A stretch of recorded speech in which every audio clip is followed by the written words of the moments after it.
بسم الله الرحمن الرحيم الحمد لله وكفى وسلام على عباده الذين اصطفى أما بعد أعوذ بالله من الشيطان الرجيم بسم الله الرحمن الرحيم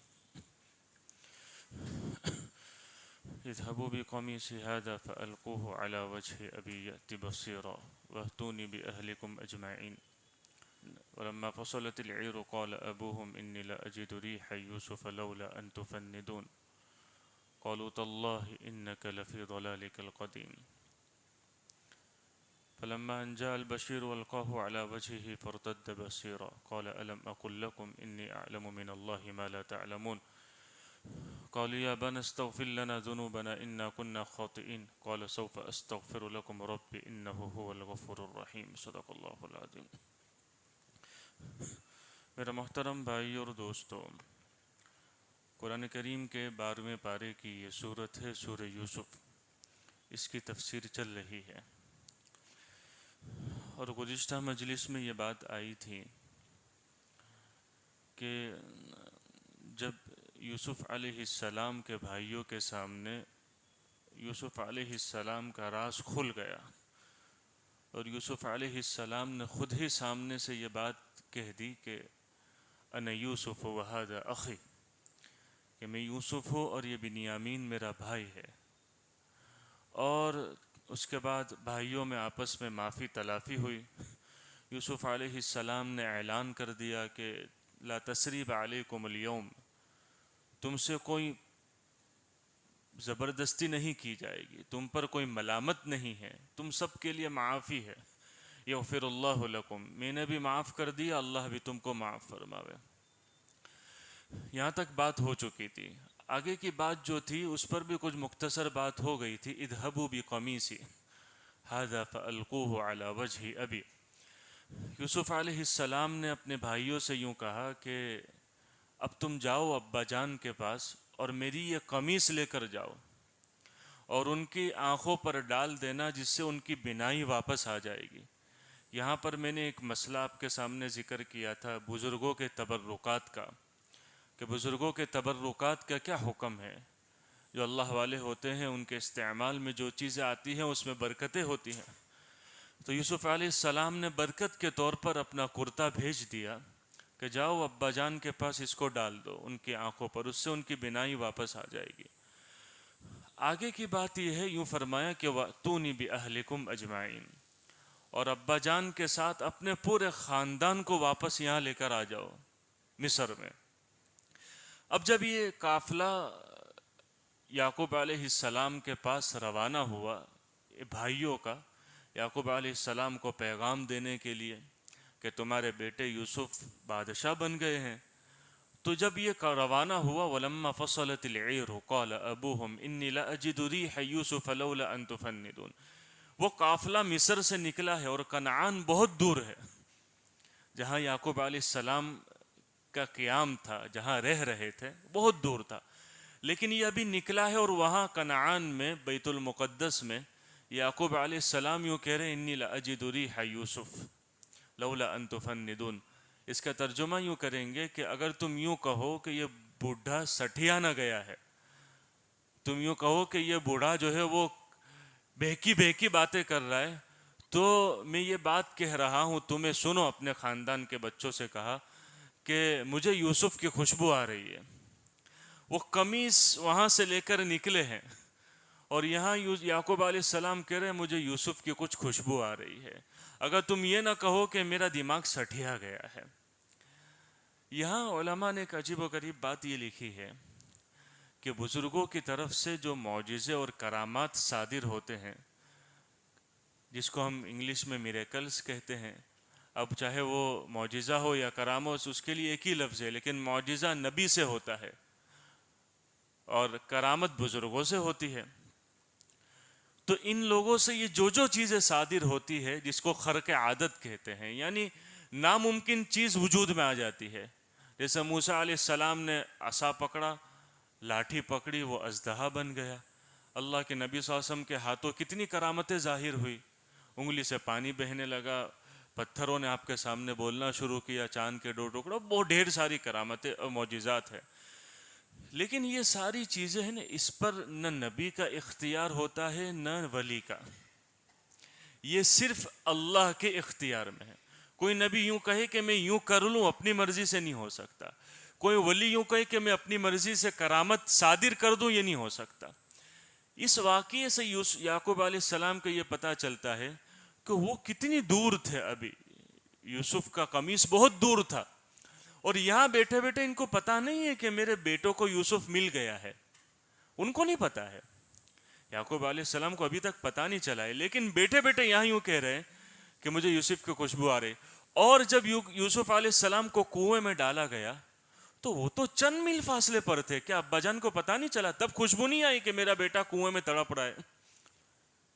سمجھنے کی بات ہے کہ وہ تو کئی ہزاروں میل دور ہے وہاں سے مصر تو، اور یہاں 2-4 میل کے فاصلے پر کنویں میں یوسف کو ڈال دیا گیا تھا، اور یوسف وہاں تڑپ رہے تھے، کئی دن اندر کنویں میں رہے، تب ابا جان کو یوسف کی خوشبو نہیں آئی، اور یوسف کا عطا پتہ نہیں چلا کہ یوسف کو کنویں میں ڈال دیا گیا ہے۔ حاجی یہ اس لیے جو ہے کرامت بزرگوں کی اپنا کوئی کمال نہیں ہوتا ہے، اللہ کے اختیار میں ہے۔ اور کرامتوں کی وجہ سے کوئی یوں نہیں کہہ سکتا کہ بھائی اب یہ جو ہے وہ ان کا مقام جو ہے وہ اللہ کے یا نبی کے درجے کا ہو گیا۔ یہی تو یہود و نصارہ نے کیا کہ عیسائیوں نے حضرت عیسیٰ علیہ السلام کے معجزات دیکھ کر یوں کہا کہ یہ تو اللہ ہے، اور بزرگوں کے کرامات سن کر لوگوں نے ان کو سجدہ کرنا شروع کر دیا، خدا کا درجہ دے دیا۔ کرامت کسی کے اختیار میں نہیں ہے، یہ اللہ چاہتا ہے تو ان کے ہاتھوں پر صادر ہوتا ہے۔ اللہ نے نہ چاہا تو یعقوب علیہ السلام سے 2-4 میل کے فاصلے پر یوسف تھے کنویں میں، کچھ پتہ نہیں چلا کہ میرا بیٹا کہاں ہے، اور یہاں ہزاروں میل کے فاصلے پر ہے یوسف کا قمیص، وہاں سے یہاں بیٹھے کہہ رہے کہ مجھے یوسف کی خوشبو آ رہی ہے۔ تو یہ سمجھنے کی بات ہے، اس لیے بہت کرامتوں کے پیچھے پڑنے کی بھی ضرورت نہیں ہے۔ بہت سارے اللہ معاف فرمائے چند مقررین کی ایسی عادت ہو گئے، بزرگوں کی کرامتیں سنا سنا کے لوگوں کو پتہ نہیں کیا کہنا چاہتے ہیں۔ اب تو سوشل میڈیا کا زمانہ ہے نا، پہلے جو ہے وہ اتنی ساری باتیں عام نہیں ہوتی تھی کہ یہ جو ہے نا ہمارے بڑے بھائی یہ کہتے وہ کہتے وہ کہتے یہ کہتے، لیکن اب تو جو ہے وہ سب عام ہو رہا ہے کہ بھائی وہ فلانے نے یوں کہا کہ شیخ عبد القادر جیلانی کا کتا بھی غیب جانتا تھا۔ ٹھیک ہے، سب بزرگ اپنے سر آنکھوں پر ہے، لیکن تم ان کو خدا کا درجہ دے دو، یہاں تک کہ ان کے کتوں کو دے دو، یہاں تک کہ کہنے لگے کہ لوگوں نے ان کے پیشاب دیکھ کر توبہ کی ہے۔ عجیب عجیب باتیں، ایسی ایسی کرامتیں اب تو سامنے آ رہی ہیں نا۔ قبر میں ان کے پاس فرشتہ آیا نے، بھائی تجھے آ کے کہا کس نے؟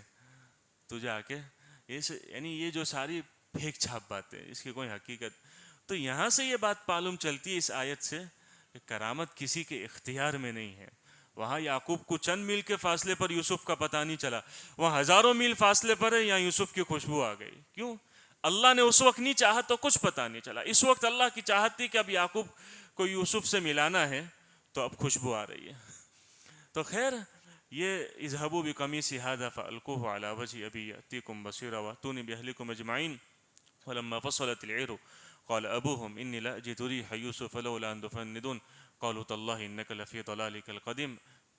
آپس کے بچوں نے کہا کہ ابا جان، دادا جان، یا ابا ہوں گے یا دادا جان، یعقوب علیہ السلام سے کہا کہ ابھی بھی تم وہ غلط فہمی میں ہو، ابھی بھی یوسف کو یاد کر رہے ہو؟ کہا نہیں، انی اعلم من اللہ ما لا تعلمون، مجھے اللہ سے ابھی بھی امید ہے، جتنا میں نے اللہ کو پہچانا اور جانا ہے تم نہیں جانتے۔ خیر بہرحال یہ لوگ یہاں پر پہنچے یعقوب علیہ السلام کے پاس، ابا جان کو خبر دی کہ تمہارا بیٹا یوسف بادشاہ بن گیا ہے۔ کیا بن گیا ہے؟ بادشاہ بن گیا ہے۔ یعقوب علیہ کتابوں میں لکھا، یہ بات قرآن میں نہیں ہے لیکن کتاب میں ہے، کہ یعقوب علیہ السلام نے اس وقت پوچھا کہ میرا بیٹا کس حال میں ہے یوسف؟ کہا ابا جان وہ تو بادشاہ بن گیا ہے۔ کیا میں یہ نہیں پوچھ رہا کس حال میں ہے، کیا وہ تو بادشاہ بن گیا ہے، میں یہ نہیں پوچھ رہا وہ کس دین پر ہے؟ کہا وہ مسلمان ہے، وہ اسلام پر ہے۔ تو یعقوب علیہ السلام نے ٹھنڈی سانس لی کہ اللہ کا احسان ہے کہ جس نے میری اولاد کو دین اسلام پر باقی رکھا۔ یہی یعقوب علیہ السلام نے موت کے وقت اپنی اولاد کی ایسی زبردست فکر کی، حالانکہ سب نبیوں کی اولاد ہے اور اس میں اکثر نبی ہے، کہ ما تعبدون من بعدی، میرے بعد تم کس کی عبادت کرو گے؟ یہ ایک باپ کی فکر ہوتی ہے، دنیا اس کو بہت مل جاوے اپنی جگہ ہے، لیکن باپ کی ایک فکر یہ ہونی چاہیے کہ وہ دیکھے دین اسلام پر ہے یا نہیں۔ جب یعقوب علیہ السلام سے کہا گیا کہ تمہارا بیٹا بادشاہ بن گیا تو ٹھیک ہے بن گیا، اللہ نے اس کو بنا دیا، لیکن فکر اس بات کی ہوئی کہ کہیں وہ کافر تو نہیں ہو گیا ہے، مسلمان ہے یا نہیں.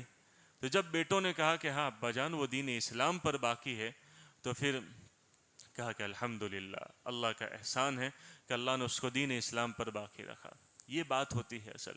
تو خیر قال انی لاجد ريح يوسف فلولا ان تفندون قالوا تالله انك لفي ضلالك القديم فلما ان جاء البشير والقاه على وجهه فارتد بصيرا قال الم اقل لكم اني اعلم من الله ما لا تعلمون قالوا يا ابانا استغفر لنا ذنوبنا.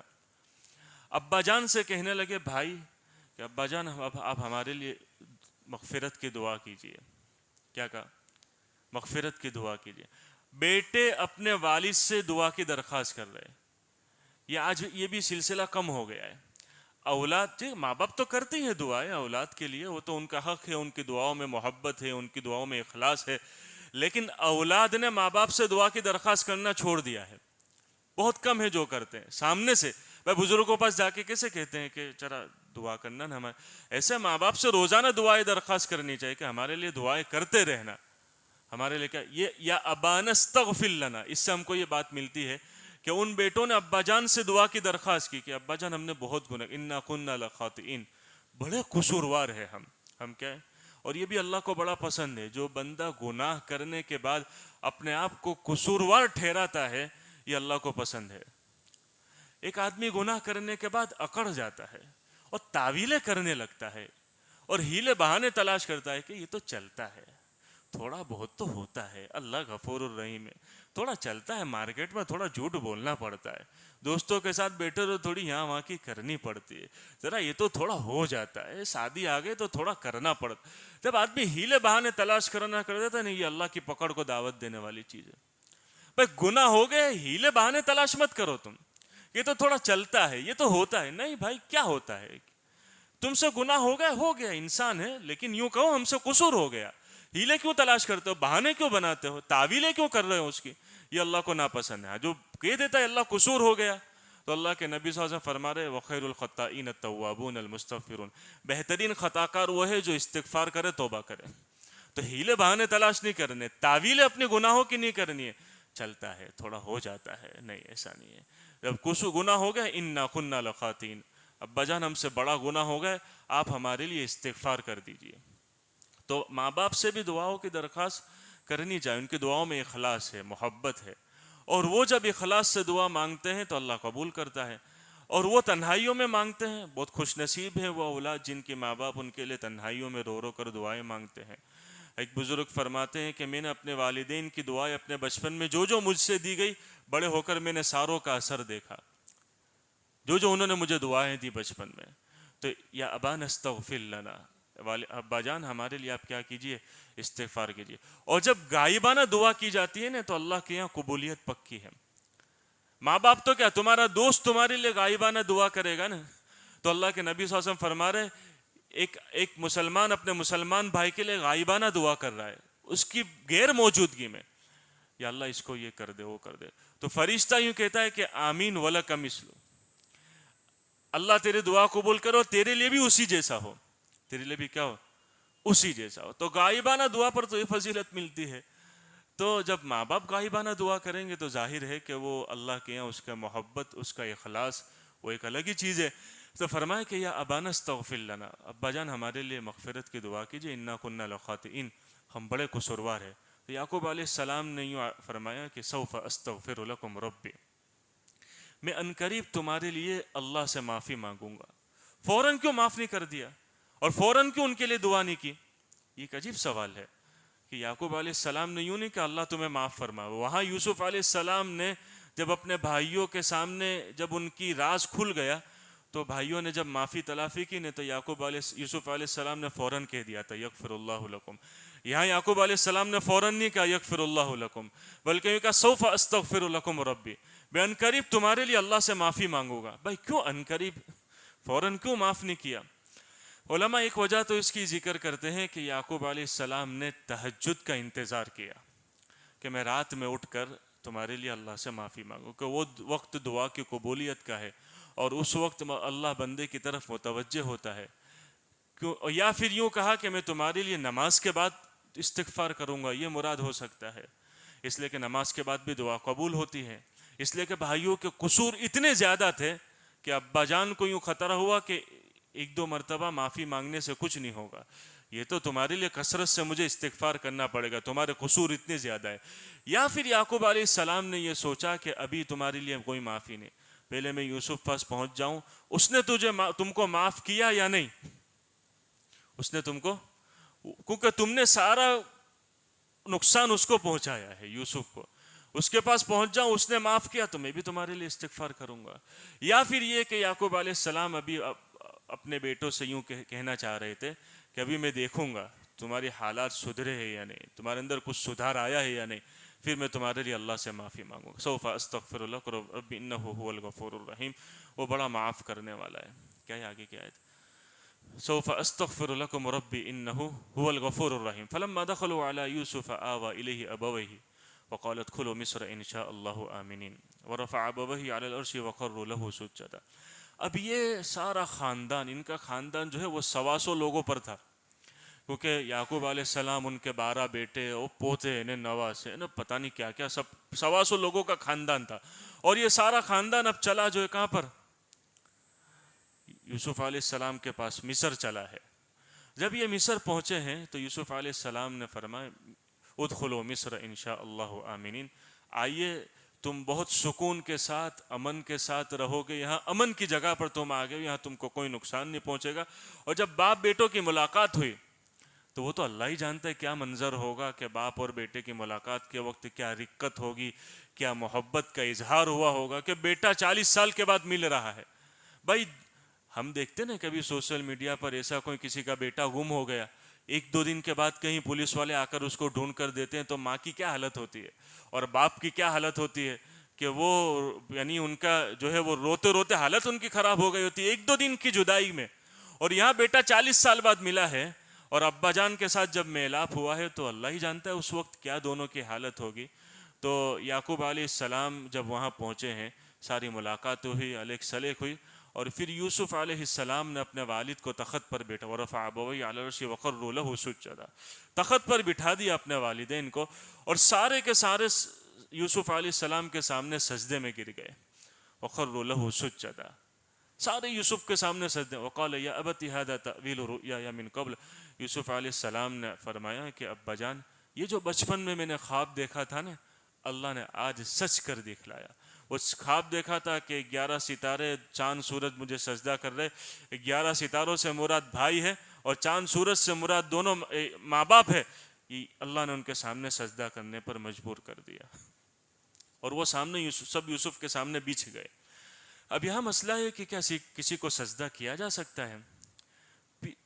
عبادت کا سجدہ کسی کے لیے جائز نہیں ہے، جیسے ہم نماز میں سجدہ کرتے، یہ عبادت کا سجدہ ہے، یہ نہ اس امت میں جائز ہے نہ پچھلی امتوں میں جائز تھا۔ تعظیم کا سجدہ، کسی کوئی آدمی بڑا ہے اس کے سامنے سجدہ کرنا پچھلی امتوں میں جائز تھا، اس امت میں تعظیمی سجدہ بھی جائز نہیں ہے کہ کوئی آدمی بڑا ہے تم اس کے سامنے سجدہ کر لو، یہ جائز نہیں ہے۔ اللہ کے نبی صلی اللہ علیہ وسلم کے سامنے آ کر بہت سارے صحابہ نے درخواست کی، یا رسول اللہ ہم نے یہود و نصارہ کو دیکھا کہ وہ اپنے بڑوں کو سجدہ کرتے ہیں، آپ نے اجازت نہیں دی۔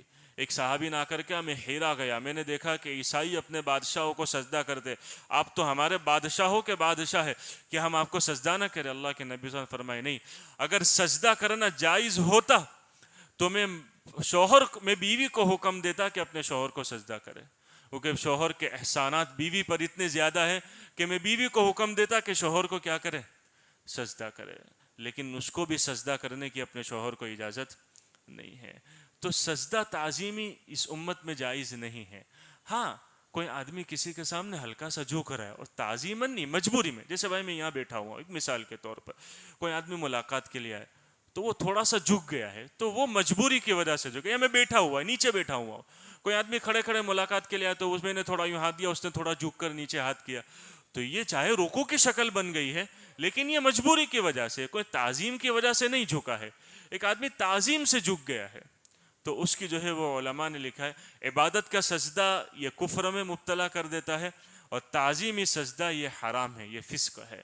تو خیر وخروا له سجدا قال یا ابت هذا تأویل رؤیاي من قبل، ابا جان یہ وہی تعبیر ہے جو ہے میں نے بچپن میں خواب دیکھا تھا۔ آگے یوسف علیہ السلام نے اپنے والد کے سامنے سارے اپنے احسانات شمار کرائے، اللہ نے مجھ پر کتنا احسان کیا کہ مجھے جو ہے وہ کنویں سے نکالا، مجھے پھر میں قید خانے میں چلا گیا، وہاں لمبے ٹائم رہا، پھر میں وزیر خزانہ فائننس منسٹر بن گیا، آج میں بادشاہ بن گیا ہوں۔ اللہ نے مجھ پر کتنا احسان کیا، سارے دنیا کے احسانات اپنے والد کے سامنے شمار کرائے، پھر دنیا کے سامنے اب دنیا کی اپنی بڑائی آ گئی، پھر آخرت کو نہ بھولے، انت ولی فی الدنیا والآخرہ، تو ہی دنیا اور آخرت میں میرا کارساز ہے، توفنی مسلما والحقنی بالصالحین، آخرت کو نہ بھولے کہ یا اللہ مجھے مسلمان بنا کر موت دینا، اور جو ہے وہ تو مجھے نیک لوگوں کے ساتھ اٹھانا۔ ایک مومن کی ہمیشہ یہ چاہت ہوتی ہے کہ دنیا کیوں اس کے سامنے کیوں بہت نہ آ جاوے، اور اللہ اس کو بہت ساری نعمتیں دے دے، لیکن ایک چیز اس کے سامنے پھر بھی ہمیشہ رہنے چاہیے کہ میری موت ایمان کی حالت پر ہو۔ یہاں یوسف علیہ السلام بادشاہ بن گئے، لیکن پھر بھی ساری بادشاہت اپنی شمار کرائے، مجھے یہ ملا یہ ملا یہ ملا، لیکن پھر کہہ رہے توفنی مسلما والحقنی بالصالحین۔ یہاں علماء نے کچھ بہت دوسری اچھی باتیں ذکر فرمائی ہے کہ یوسف علیہ السلام نے یہ دعا کیوں کی اور اس کے پیچھے کیا وجہ تھی، اور اس کے آگے کچھ بہت ساری انشاءاللہ باتیں ہیں وہ آئندہ مجلس میں بیان کر دوں گا۔ اللہ تعالیٰ ہم سب کو عمل کی توفیق عطا فرمائے۔ اللہم لک الحمد کما انت اہل، صلی علی سیدنا و مولانا محمد كما أنت أهل، وافعل بنا ما أنت أهله فإنك أهل التقوى وأهل المغفرة۔ اللهم صل على سيدنا محمد وعلى آل سيدنا ومولانا محمد وبارك وسلم۔ ربنا آتنا في الدنيا حسنة وفي الآخرة حسنة وقنا عذاب النار۔ اللهم إنا نسألك الجنة وما قرب إليها من قول وعمل، ونعوذ بك من النار وما قرب إليها من قول وعمل۔ اللهم إنا نسألك من الخير كله عاجله وآجله ما علمنا منه وما لم نعلم، ونعوذ بك من الشر كله عاجله وآجله ما علمنا منه وما لم نعلم، وصلى الله تعالى النبي الكريم، آمين برحمتك يا أرحم الراحمين۔